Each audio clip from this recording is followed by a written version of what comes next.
muitas oportunidades, mas o que é que faltou para esse placar ser mais elástico, vamos dizer assim? O gramado contribuiu com essa questão, já que é um gramado fofo, pesado, e quem joga aqui normalmente no Castelão sente bastante. Bom, boa noite. Fizemos um jogo com muito volume, muita posse, criamos muitas chances e faltou fazer o gol. Faltou colocar a bola para a rede. E hoje era um daqueles dias assim que o brilho, né, na frente do goleiro estava apagado. Mas continuar trabalhando, continuar assistindo para poder evoluir nesse aspecto aí que os jogadores sabem, porque eles mesmos são os que mais se cobram e mais ficam doloridos quando erram gols, com uma oportunidade de fazer o que é mais bonito no futebol, que é fazer um gol e comemorar com a torcida. Quando eles não fazem, eu sei que eles ficam sentidos. E hoje todos eles do ataque tiveram chances e no final não, só quem fez foi o menino da base, né? Então, vamos continuar evoluindo nesse aspecto. O campo realmente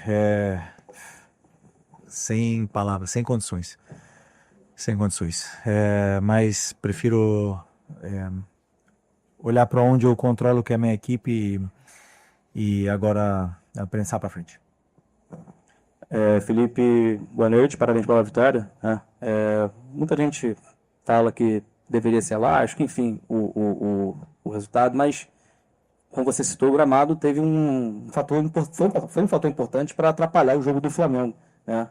Como pegar esse jogo de hoje e pegar alguma coisa positiva e, sei lá, talvez colocar isso em algo positivo pro decorrer da temporada. Não, hoje temos inúmeras coisas positivas durante o jogo.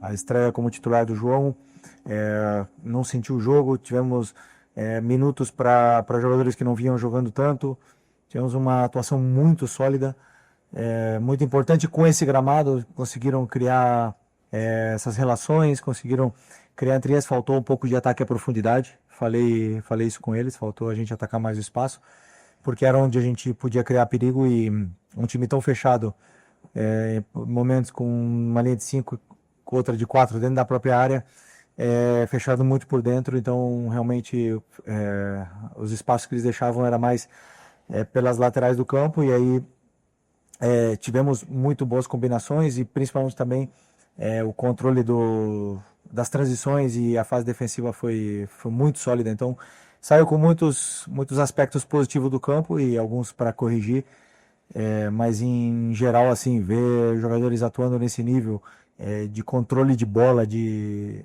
domínio, essas relações entre eles nesse gramado, é porque o nível desses jogadores são muito alto. Felipe, boa noite, parabéns pela vitória. Vocês estão no meio de uma sequência de viagens muito difíceis, uma logística muito difícil. Vira São Luís, depois ia Belo Horizonte, em seguida ia Santiago do Esteiro. E no meio desse processo, jogos também difíceis, Botafogo, Cruzeiro, Central Córdoba. E vocês, já nesse primeiro jogo, por mais que tenha uma logística complicada de vir a São Luís, chegar de madrugada, vocês receberam um apoio gigantesco do torcedor daqui do Maranhão, um incentivo desde o aeroporto, ao hotel, a chegada do estádio. E eu queria que você falasse da importância desse apoio do torcedor em meio de uma sequência tão difícil de viagens e de jogos. Foi uma festa linda, linda, linda do torcedor aqui. Se eu não me engano, foi a primeira vez que eu vim aqui. Eu não, sinceramente, tentei pensar se eu joguei aqui, mas acho que não tinha nunca vindo para cá. E tem muito flamenguista, né? O que me deixou triste foi a nossa logística foi um desastre. Foi um desastre.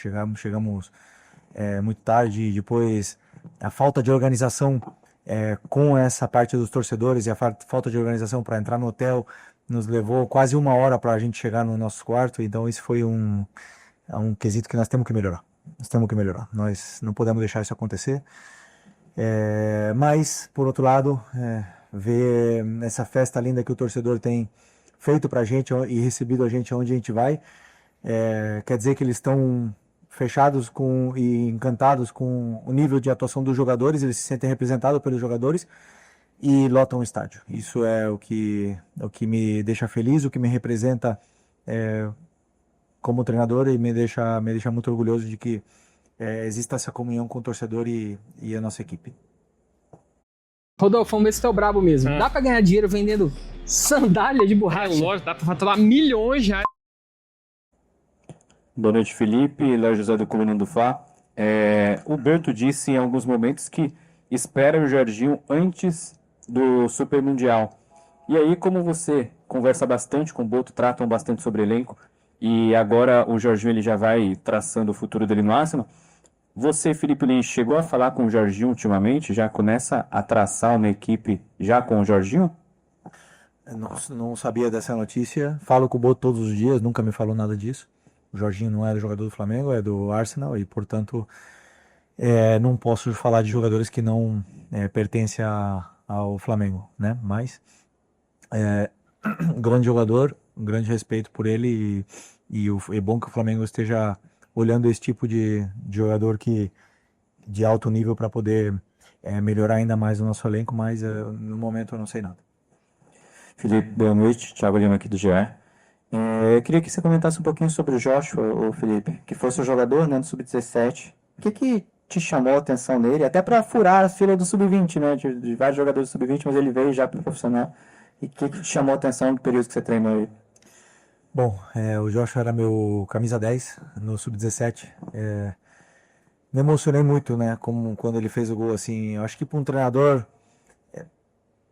poucas coisas que você vai fazer vai te deixar tão realizado como colocar um menino de 17 anos, que foi o teu jogador na base, e ele quase praticamente, acho que no segundo toque na bola, ele fazia o gol 1-0, que não é o 3 ou 4-0.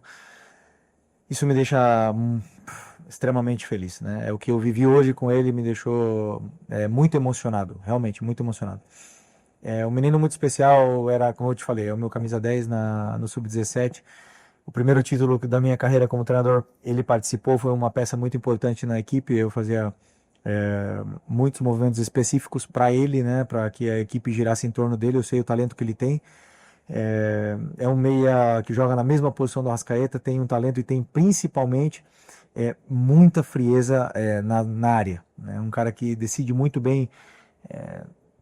Tem as tomadas de decisões dele sempre são muito assertivas na área, e um jogador que perde pouco a bola, tem uma visão de jogo muito boa, então além do carinho que eu tenho por ele, porque é um menino que entra, você vê o brilho, a energia que ele entra, é positivo sempre, os jogadores adoram ele, encaixa muito bem no grupo e como eu sinto como se tivéssemos contratado um jogador nesse momento. Ganhar um menino de 17 anos que entra sem medo desse jeito é muito especial para mim. Fiquei muito feliz hoje, muito emocionado.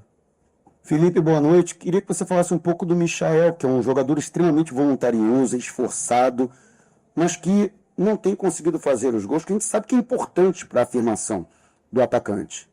Você poderia falar para a gente desse sentido? O Michael realmente, assim, ele na frente do gol, no terço final, no último momento ali, ele tá pecando um pouco, né? Aí entra um pouco o que eu falei do brilho, né? Os jogadores de frente, eles passam por essas fases mais goleadoras, menos goleadoras, e eles te dão essa sensação de perigo sempre que chegam ali.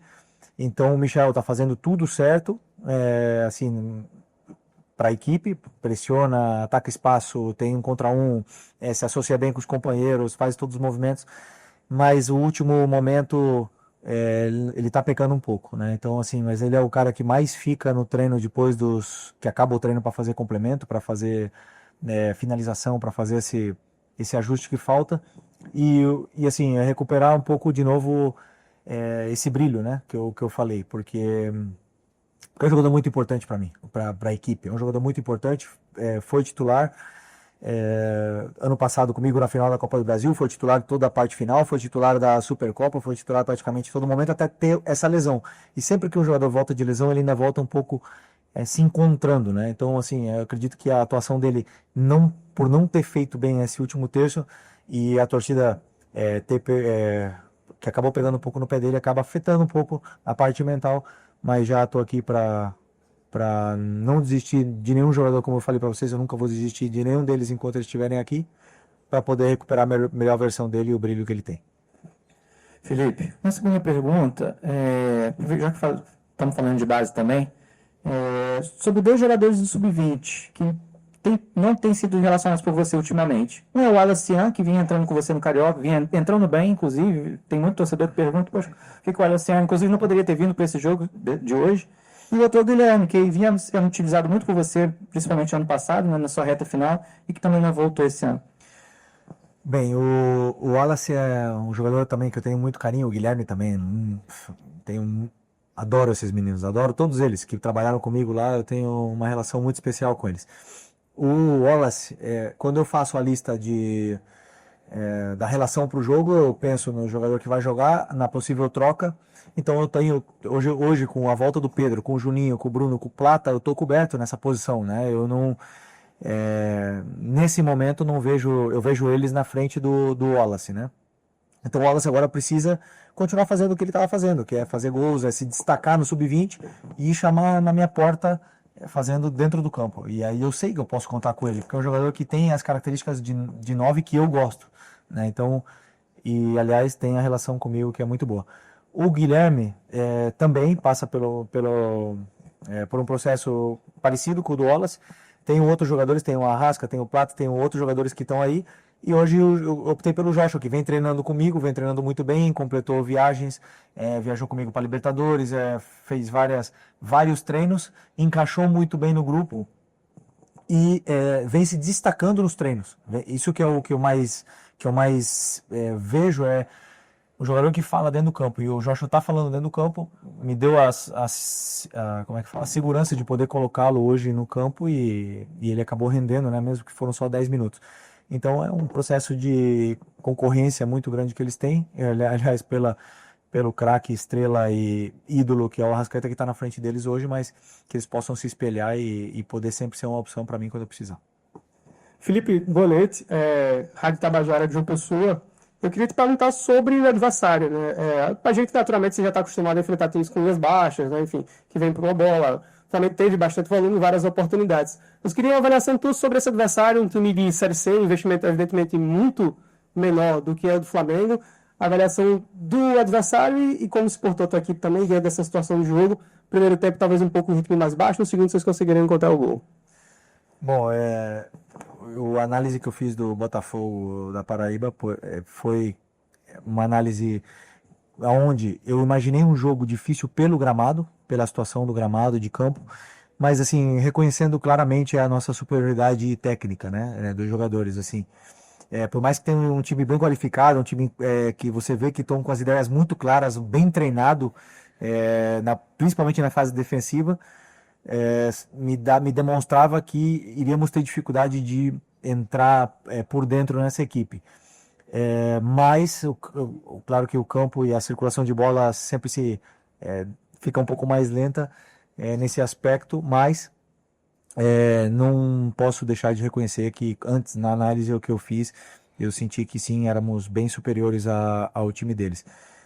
Não sei, sinceramente, o nível da Série C, mas eu acredito que uma equipe tão bem trabalhada na fase defensiva possa sim brigar pelo acesso, porque esse ano jogamos contra algumas equipes do Carioca e muitas delas, ou Volta Redonda, por exemplo, que joga a Série B, essa equipe aqui tem um nível técnico e tático assim parecido ou superior até a essas equipes. Então, essa é a minha análise sobre o Botafogo. Agora conseguimos o resultado que queríamos e temos a volta e na frente, diante do nosso torcedor para poder vencer.